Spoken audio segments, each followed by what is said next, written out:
2020, bro, it's the worst year of my life.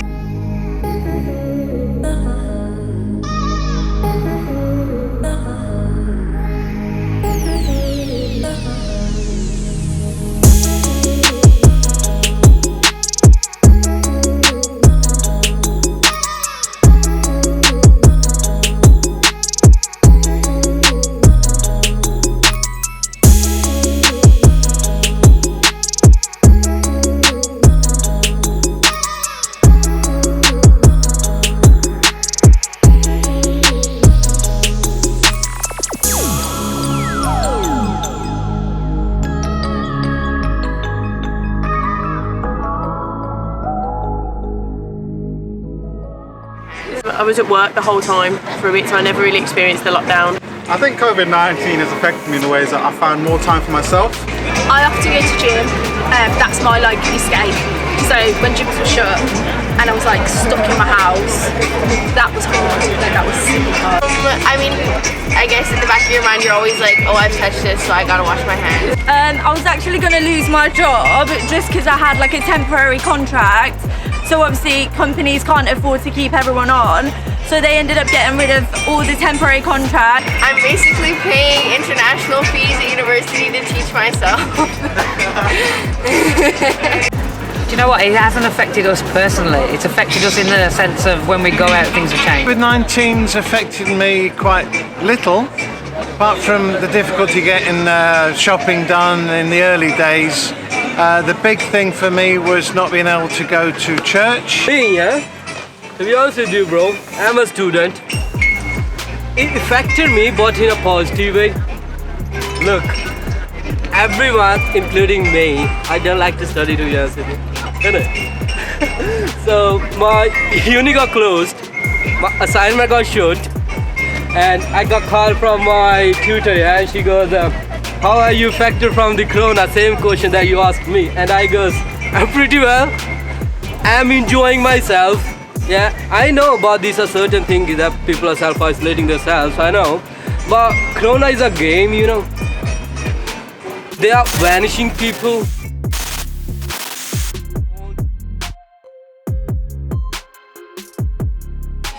So coming from Canada, shitty. I really dealt with it that well.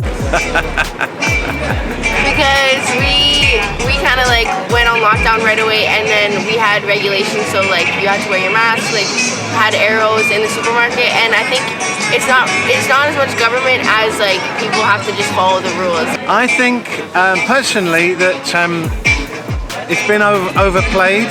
Yes, there were a lot of deaths initially, but if you look at now, the curve for deaths is very flat, and I think the measures now are too draconian. The best they could, I think, at the time. I think it just came pretty suddenly. We say we can't be in a bubble of 6 or more, but then we're in school with 500-600 kids. I mean, there's a lot of misinformation, there's information that is not really clear. I think there could be more guidance around the subject. Boris Johnson didn't do a very good job. And to be honest, the way he was acting in the beginning, I don't hate him, he's alright. But the way he was acting in the beginning, he'd say, oh, I shake everyone's hands and stuff. I feel like they're very slow. Maybe if they acted from the start, when it all started, took it more seriously, we wouldn't be having a second wave right now. I feel like as well, with the lockdown restrictions and stuff, they're waiting until oh, from Monday this is going to happen. If it's so serious, do it straight away. Help out, eat out and help out, and all people go to eat out, and then big queues out of the restaurants, and then after that they said we're going out of control, and then staying again inside. I haven't dealt with it very well. I think they can't make up their minds on which decision they want to make. I went out and I put on a mask, and a person came up to me and started threatening me, telling me to go back to China, and I'm not even Chinese.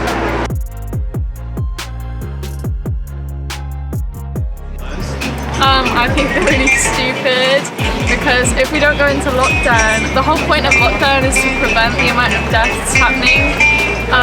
So if we don't do it, more people are going to die, which is just, why do we want that?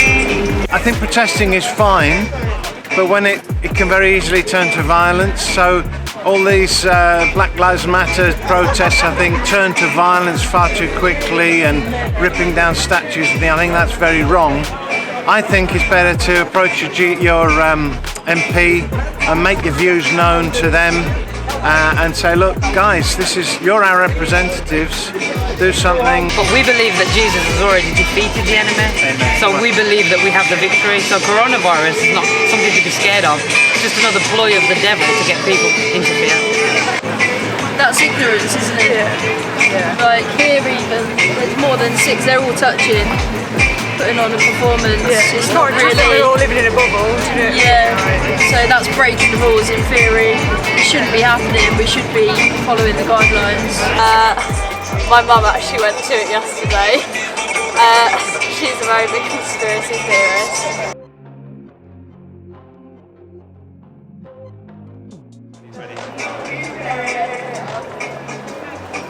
I don't think anything can save 2020. I think 2020's gone.